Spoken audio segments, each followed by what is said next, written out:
کائنات انسانی میں کوئی ایک شخص نہیں ملے گا جو کہے جس طرح نمازیں اذانیں دونوں طرف تھی صبر بھی دونوں طرف تھا. ہر کوئی اس پر متفق ہے صبر صرف حسین کے پاس تھا.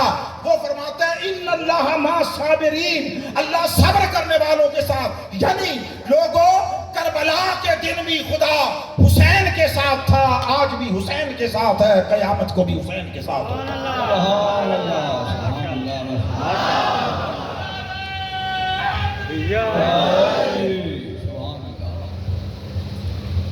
حسینیت اللہ کے ساتھ اس مکمل قطعی تجارت کا نام ہے جس کے بعد اپنا کچھ اپنا نہ رہے، کچھ بھی اپنا نہ رہے، سب کچھ اسے سونپ دیا جائے اور وہ جواب میں پھر اپنی نعمتوں، اپنی عطاؤں، اپنی رضاؤں کی ساری خیرات بندے کی جھولی میں ڈال دے. حسین نے بتایا لوگوں رب کے ساتھ شمار نہ کرتے پھرا کرو، گنتیاں نہ کرتے پھرا کرو. گنتے پھرتے ہو یہ کر لو اتنا ثواب، یہ کر لو اتنا ثواب، یہ کر. کس چکر میں الجھے ہوئے، کس چکر میں الجھے ہوئے ہو؟ تسبیح کے دانوں سے ابس کام لیا، یوں مفت کا زاہدوں نے الزام لیا. تیرا نام تو وہ تھا جو بے گنتی لیتے، کیا لطف جو گن گن کے تیرا نام لیا. حسین نے متوجہ کیا لوگوں خدا کے ساتھ گنتیاں چھوڑو، تم سب کچھ اسے دے دو، وہ سب کچھ تمہارا کر دے گا. اس لیے اور آخری آیت حسین نے، میں اس پر بات کا اس منظر کو مکمل کر لوں. حسین نے اپنے سارے رفقا بھیجے. حسین کا حوصلہ دیکھیے، ایک ایک کو زندہ بھیجتے تھے، میت اٹھا کے لاتے تھے. لوگوں تمہارے بوڑھے ماں باپ، تمہارے گھر والے، بعض افراد سالوں بیمار رہیں پھر فوت ہوں، تب بھی تمہارا دل دکھ سے پھٹتا ہے، تب بھی دل دکھ سے پھٹتا ہے. حسین کا حوصلہ دیکھیے، ابھی زندہ بھیجتے تھے، ابھی میت اٹھا کے لاتے تھے. اور حسین کی استقامت دیکھیے کہ ہر میت اٹھانے کے بعد حسین کا حوصلہ اور پختہ ہوتا تھا. شہادت تک حسین کی پوری کتاب زندگی میں کوئی ایسا کمزور لمحہ دکھائی نہیں دیتا جہاں مصلحت نظر آتی ہو، جہاں قدموں میں لرزش دکھائی دیتی ہو اور جہاں سمجھوتے کا اندیا ظاہر ہوتا ہو. ایک لمحہ ایسا نہیں. ہر اگلی شہادت کے ساتھ حسین کے قدم اور پختہ ہوتے چلے جاتے، ان کے موقف میں اور مضبوطی آتی چلی گئی. اور حتیٰ کہ اب سارے رخصت ہوئے. کہیں پر اون و محمد پڑے ہیں، ان کی میتیں، ان کے وجود، کہیں پر علی اکبر پڑے ہیں، کہیں پر علی اصغر ہیں، کہیں پر قاسم، مختلف عباس پڑے ہیں، کٹے بازو پڑے ہیں. ذرا تصور تو کیجئے کہ حسین کن مرحلوں سے گزرے. آج ذرا سی موسم کی شدت ہو تو زبان سے ہاؤ ہو نکلتا ہے، بڑی گرمی ہو گئی. لوگوں یہی جیٹھ ہاڑ کے دن تھے، یہ جیٹھ ہاڑ کے دن تھے اور کربلا کا صحرا تھا، پانی کی بندش تھی، پیاس سے بلکتے بچے تھے، جوان تھے. ذرا سوچئے، تصور کیجئے اس باپ، اس سربراہ خاندان کی اذیت کا حال جس کے سامنے اس کے سارے زیر کفالت خشک زبانوں سے پانی کو ترس رہے ہوں اور ادھر دریا بہہ رہا ہو اور کسی کے ہونٹوں تک پانی نہ پہنچایا جا سکتا ہو اور فقط مطالبہ یہ ہو کہ اپنے موقف کو چھوڑ دو، جھک جاؤ، بیعت کر لو، ہماری حکمرانی کو اور ہماری بادشاہت کو تسلیم کر لو. اور حسین اپنے نانا کے دین کی سربلندی کی خاطر اپنے سامنے سب کا شہید ہونا، سب کا کٹنا گوارا کر لے مگر سمجھوتا نہ کرے. اس حسین کی عظمت کا اندازہ کر لیں. پھر سب کو لا کر رکھ دیا اور اب حسین خود چلے. اور جب چلے تو اس شان کے ساتھ کہ آپ نے اپنے بابا حضرت مولا علی شیر خدا کا جبہ زیب تن کیا ہوا تھا، آپ نے اپنے نانا تاجدار کائنات کا امامہ سے زیب سر کیا ہوا تھا، آپ نے ذوالفقار تلوار شمشیر ذوالفقار اٹھائی ہوئی تھی، جب اس شام سے بڑے میدان جنگ کی طرف وہ جو ہزاروں بھیڑیے تھے، کسی کی جرت نہ تھی کہ شیر مصطفیٰ کے سامنے آئے۔ سبحان اللہ، سبحان اللہ۔ یہ بات بڑی اہم ہے، آپ جدھر گئے آپ نے ان کے تختے اکھاڑ دیے، کوئی سامنے نہ آ سکتا، ان کی تلوار کو روکنا اس شدت پیاس کے عالم میں بھی کسی کے لیے ممکن نہ تھا۔ سبحان اللہ۔ پھر جانتے ہو کیا ہوا؟ انہوں نے کہا ایسے یہ ہمارے قابو میں نہیں آئیں گے۔ پھر میدان کربلا میں ایک آواز گونجی، اور وہ آواز اذان کی تھی۔ سبحان اللہ۔ کس کی تھی؟ اذان کی تھی۔ آئی لشکر یزید سے تھی، آئی لشکر یزید سے تھی، مگر آواز جس اذان کی تھی وہ اذان حسین کے نانا کے دین کی آواز تھی۔ حسین کے نانا کے دین، یہ اسی دین کو تو بچانے آئے تھے، اس کے تقدس کو پامال ہونے سے بچانے آئے تھے، اس کی حرمت کو قائم رکھنے کے لیے آئے تھے۔ بھلے اذان لشکر یزید سے آئی تھی، مگر تھی حسین کے نانا کے دین کی۔ حسین اس کے احترام میں رکے، اس کے احترام میں رکے، اور پھر اس آواز، وہ آواز جدھر بلا رہی تھی، حسین اس سمر کی طرف متوجہ ہوئے۔ اذان کا ہونا نماز کی طرف بلاوا ہے، نماز کی طرف۔ اب فصل لے ربک کا لمحہ آیا، اب فصل لے ربک۔ اللہ نے فرمایا حبیب ایسی نماز ہو جس جیسی کوئی نماز نہ پڑھی گئی ہو نہ قیامت تک پڑھی جا سکے۔ حسین اس نماز کی ادائیگی کے لیے پڑھے جس کی تیاری مصطفیٰ نے کروائی تھی۔ حسین کھڑے ہوئے اور حسین نے نماز کی نیت کی۔ جب آپ نے نماز کی نیت کی تب بھی کسی کی ہمت نہیں تھی قریب آ کر حسین پر تلوار سے وار کرتا۔ حسین پر پتھر برسائے گئے، حسین پر تیر برسائے گئے، حسین پر نیزے برسائے گئے، حسین نے نماز جاری رکھی۔ مولا یہ وہ نماز ہے جو کوثر کے شکرانے میں ادا کی جا رہی ہے۔ نہ اہتمام کوثر کہیں دکھائی دے گا اور نہ شکرانہ فصل لربک دکھائی دے گا۔ حسین قیام سے گزرے، حسین رکوع سے گزرے، حسین سجود میں گزرے۔ اب سجدے میں پہنچے، اب وہ بدبخت آگے بڑھے۔ حسین کا جسم زخموں سے چور تھا، سر سے لے کر پاؤں تک جسم کے ایک ایک مسام سے خون ابل رہا تھا۔ لوگ ان بحثوں میں ہے کہ خون نکلا تو وضو رہا یا نہ رہا۔ ارے تمہیں خبر نہیں، تمہیں خبر نہیں، تم ان فقہی مسائل کو کوٹ کرتے پھرتے ہو۔ حسین کا خون وہ تھا جو کائنات کی طہارت کے لیے تھا، جو طہارت ایمان کے لیے تھا، جو طہارت دین کے لیے تھا۔ خون حسین وہ ہے جس نے دین مصطفیٰ کو ابد الاباد تک طہارت اور پاکیزگی عطا کی۔ سبحان اللہ، سبحان اللہ۔ طہارتوں پر بحث کرتے ہو، تم حسین کے وضو پر کلام کرتے ہو، تمہیں خبر نہیں ہے حسین کا مقام کیا ہے۔ حسین خود دین تھا، حسین خود دین پناہ تھا۔ خواجہ معین الدین فرماتے زندہ باد، زندہ باد، زندہ باد، مردہ باد، مردہ باد۔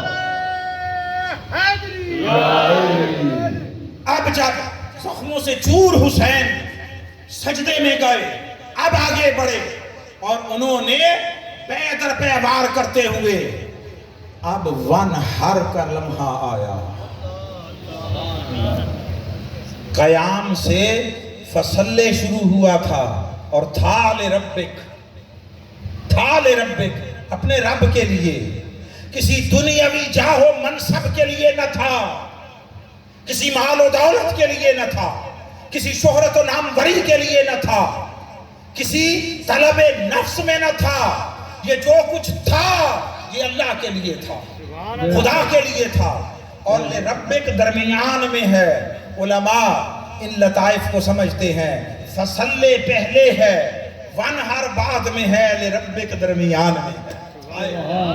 یہ فصلے، یہ صلاۃ اور یہ نہر لربکا کی ڈوری سے بندھے ہوئے ہیں، اور یہ ساری ڈوری وجود حسین کا نام ہے۔ اب جب سجدے میں پہنچے، رکھا، اب انہوں نے وہ جو مسلسل حملے کرتے آ رہے تھے، اب ونہر کا وقت آیا تو حسین سجدے میں تھا جب حسین کے سر انور کو تن سے جدا کیا گیا۔ وہ وَفَصَلِّ لِرَبِّكَ ونہر کی قربانی میں ڈھلا۔ لوگو تم کن نمازوں کی بات کرتے ہو؟ کن نمازوں کی بات کرتے ہو؟ بہت خشوع و خضوع سے پڑھ لو تو کوئی 10 منٹ پڑھے گا، کوئی 20 منٹ پڑھے گا، کوئی بہت کرے گا، 2 گھنٹے نماز میں رہے گا۔ حسین آپ کی عظمتوں کو سلام، آپ نے حرمت نماز کو بچایا، آپ نے حرمت دین کو بچایا۔ ارے تمہاری نمازیں منٹوں، آدھ گھنٹے میں پوری ہوگی۔ حسین تیری عظمت کو سلام۔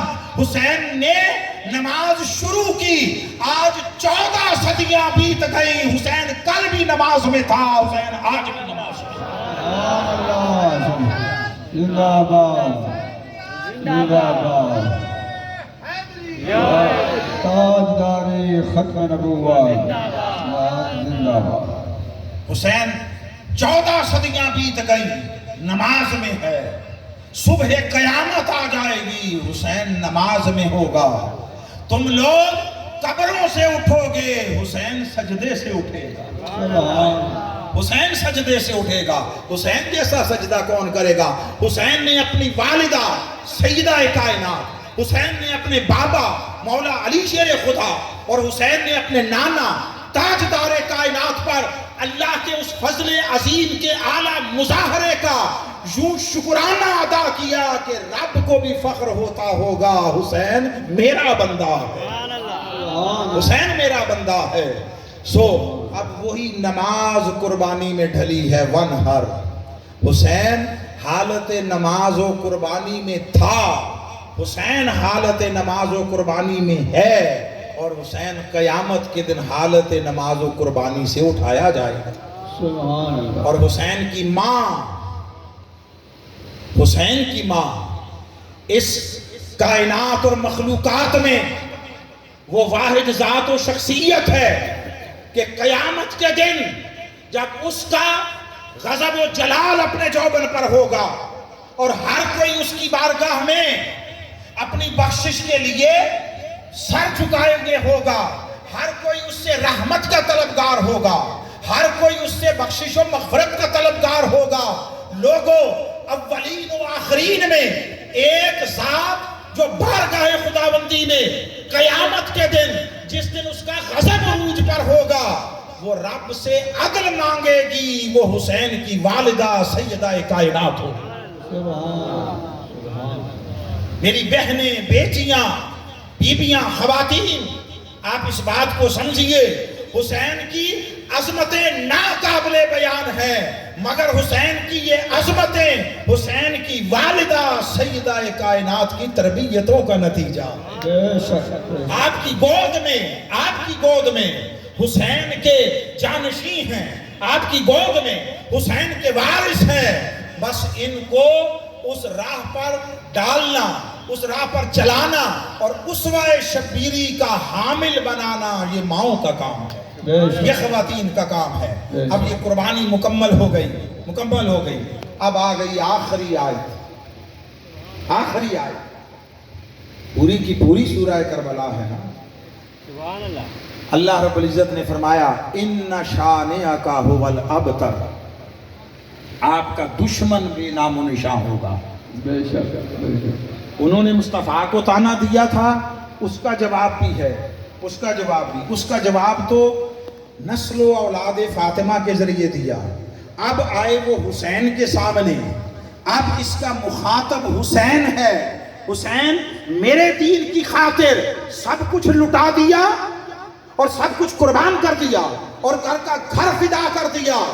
اگر آپ کی غیرت اطاعت کا وہ تقاضا تھا کہ سب کچھ لٹا کر میرے دین کو بچا لے، تو میری غیرت محبت کا بھی کوئی تقاضا ہے، بس میں قیامت تک نہ تیرے نام کو مٹنے دوں گا نہ تیرے ذکر کو مٹنے دوں گا۔ رہے تیرے دشمن، دیکھنا کیسے بے نام و نشاں کرتا۔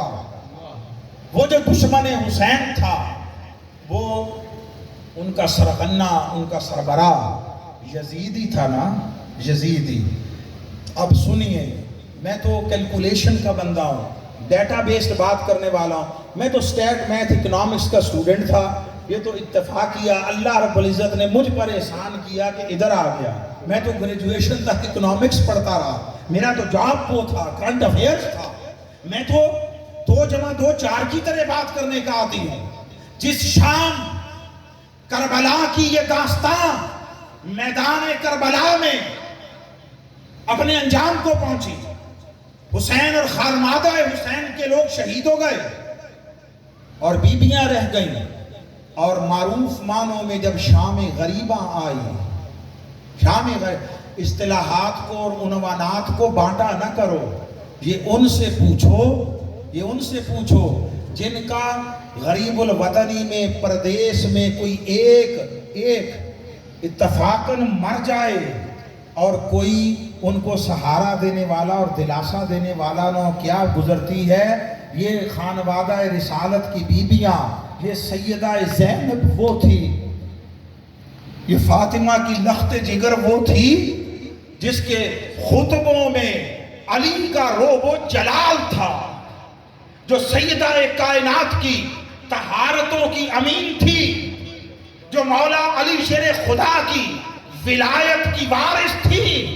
یہ وہ تھی جنہوں نے شہادت حسین کے بعد میدان کربلا سے لے کر دربار دمشق تک یزید کی آنکھوں میں آنکھیں ڈال کر کلام کیا، جس کے خطبوں سے بازار کوفہ سے لے کر دربار یزید تک لرزہ طاری ہوا، اور جو حسین کے بعد علی بن کر سارے قافلے کو سنبھال کر چلتی رہی۔ اس سے پوچھئے شام غریبہ کیا ہے، شام غریبہ کیا ہے۔ وہ جب شام غریبہ آئی اور 10 محرم کا سورج ڈھلا تو لوگوں، اولاد حسین میں سے صرف ایک بیٹا، ایک مرد بچا تھا، اور وہ تھے سیدنا امام زین العابدین بیمار کربلا۔ ایک بچا تھا، یہ سب کو پتا ہے، اگلی بات بعض لوگوں کو نہیں پتا ہوگی۔ اس شام، اس رات جو آئی، یزید کے کم و بیش 12 بیٹے تھے۔ کتنے؟ 12 بیٹے تھے۔ طبعی قوانین فطرت کیا کہتے ہیں، حالات، واقعات، تاریخ انسانی کے کیا بتاتے ہیں، کس کی نسل زیادہ پھیلنی چاہیے تھی، جس کا ایک تھا یا جس کے 12 تھے؟ جو عمومی قوانین فطرت جو کچھ معاشرے میں ہوتا دکھائی دیتا ہے، اس کے مطابق بولیے کس کی نسل زیادہ پھیلنی چاہیے تھی، ایک والے کی یا 12 والوں کی؟ 12 والوں کی۔ آج تو 14 صدیاں بیت گئیں، ابھی 1 صدی نہ بیتی تھی، 1 صدی پوری نہ گزری تھی کہ جس کے 12 تھے اس کا نام لینے والا کوئی نہ تھا، اور حسین کا نام روئے زمین کے کونے کونے پر زبانوں پر جپا جا رہا تھا۔ اور آج جب 14 صدیاں بیت گئیں تو دنیا کے کسی کونے میں کوئی ایک فرد دکھائی نہیں دیتا جو یہ کہے کہ میں اولاد و نسل یزید میں سے، اس یزید کی نسل میں سے ہوں جو واقعہ کربلا کا سبب بنا۔ ایک فرد نہیں جو یہ ہوں گے، کوئی ہوں گے نہیں۔ میں مانوی اولاد کی نہیں بات کر رہا، میں سلبی اولاد کی بات کر رہا ہوں جی۔ جو مانوی ہے، جو فکری ہوتی ہے، ان کا کیا کہنا؟ ان بیچاروں سے زیادہ وہ قابل رحم کون ہیں؟ جو اس کی اولاد میں سے نہیں ہیں پھر بھی اس کی اولاد میں سے بنتے ہیں، پھر بھی اس کا دفاع کرتے ہیں، ان بیچاروں، ان سے زیادہ قابل ترس کون ہوگا؟ ان سے زیادہ کون قابل ترس ہوگا؟ ان کا کیا کہنا، ان کا کیا ذکر کرنا؟ ان بیچاروں کی آخرت کا تو کیا، ان کی تو دنیا بھی برباد ہے، وہ تو یہیں پر ذلیل ہو رہے ہیں، یہیں پر ذلیل ہو رہے ہیں۔ میں ان کی بات نہیں کر رہا، میں بات کر رہا ہوں یزید کی حقیقی اولاد کی، صلبی اولاد کی، صلبی اولاد کی۔ آج روئے زمین پر اگر کہیں کوئی ہے بھی تو کوئی جرأت نہیں کرتا کہے کہ میں اس یزید کی اولاد میں سے ہوں۔ حسین تیری عظمتوں کو سلام، مولا تیرے وعدہ و اعلان کو ہمارا سلام۔ ابھی 14 صدیاں بیتی ہیں، روئے زمین کا کوئی خطہ ایسا نہیں جہاں اولاد حسین نہ ہو اور صرف موجود نہ ہو، ارے جہاں جہاں حسین کی اولاد ہے وہاں وہاں اہل ایمان کے دلوں کا سکون و چین ہے، وہاں وہاں عزتوں کی علامت ہے، ان کے حضور عقیدتوں محبتوں کے سلام ہیں، وہ ان کی دلوں پر حکومت ہے، دلوں پر حکومت ہے۔ اور حسین کو صبح و شام عرض و سماوات کے فرشتوں، اہل ایمان، صاحبان تقوی و طہارت کے سلام آتے ہیں۔ اللہ کا وعدہ تھا، جھوٹا تو نہیں ہو سکتا تھا معاذ اللہ۔ فرمایا میرے مصطفیٰ جو تیرا دشمن ہے، جس نے تجھے تانا دیا، وہ بھی بے نام و نشاں ہوگا، اور جو تیرے وارث حسین اس کی نسل مٹانا چاہے گا ان کو بھی بے نام و نشاں کر کے ماروں گا، تیرا بھی صبح قیامت تک نام و نشاں رہے گا، تیرے حسین کے نام کا پرچم بھی سربلند رہے گا۔